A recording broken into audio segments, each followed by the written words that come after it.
they got back into it, did the hard work to get back into it, then sort of fell out of it again?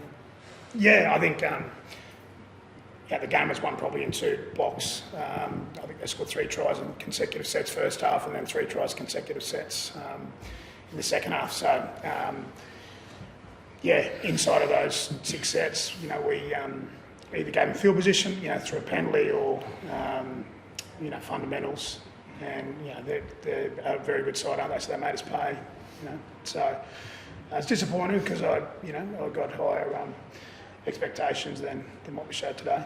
Is that a case of resilience, like being an area, I guess, or turning momentum around, which has been an issue in the past, or is this a case of Melbourne being red hot and they're a very hard team to stop when they're red hot? Well, again, you give them field position, they're asking a heap of questions, aren't they? We had I think they scored off the back of 2 or 3 play the ball fundamental errors. We give them field position and they were really good. They were converting sort of field position into points. I thought we kept fighting. It could have got really ugly there at one stage. We kept fighting, and strangely, it was 9 line breaks each. We made 9 line breaks, they made 9 line breaks. They were able to convert theirs a bit better than ours, but ultimately we lost the physical battle there. I thought they won that sort of middle part of the field. So that's where they beat us. Anthony, do you think they're the team to beat? Are they the best team in the competition? We haven't played everybody, but certainly they were very good. Their spine connected really well. Their middle forwards did a really good job. I thought their edge back rowers. They got a good team there.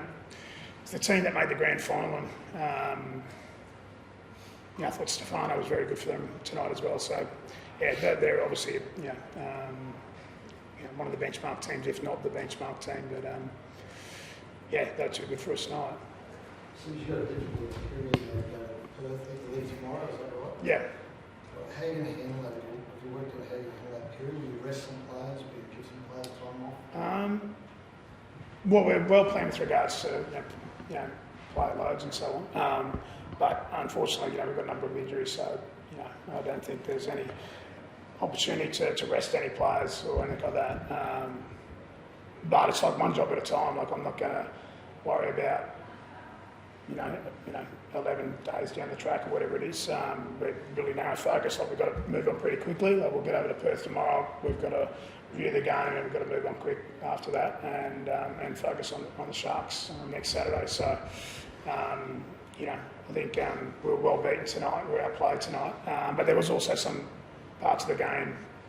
We scored enough points, made enough line breaks to give ourselves a chance. But we just got to physically be better, win first contact, and somehow, when good teams get that momentum ready, we've got to try and wrestle it back. So that's what we'll be focused on because we can control that. We all know how the media works, right? There's a big section of the media, maybe even us. We talk about the past 2 weeks and whether that took a toll and that contributed to tonight. How do you respond to that? Both can ask you both how you respond to that. Well, I'll answer. We've had 2 really good preparations. I thought we played really well against Parramatta last week. You saw what they did to the Dragons yesterday, who beat the Storm the week before. So, it's a really tough competition, but I felt as though we had a really good preparation. We trained really well on Thursday.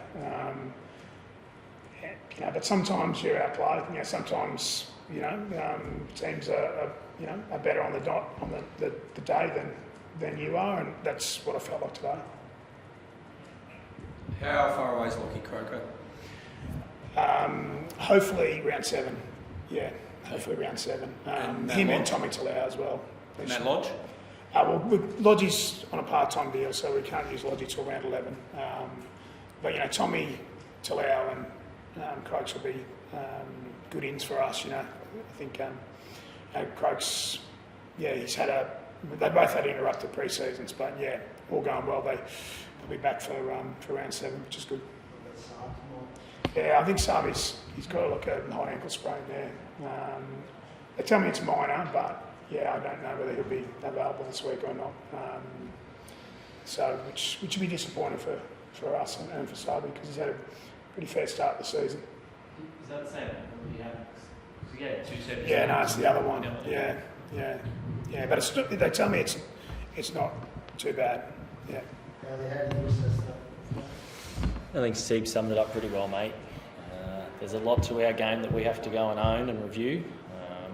And ultimately, when you don't execute, you don't win the physical battle, and you play a benchmark side, you get 40 points put on you. So really disappointing day overall, especially where we played today.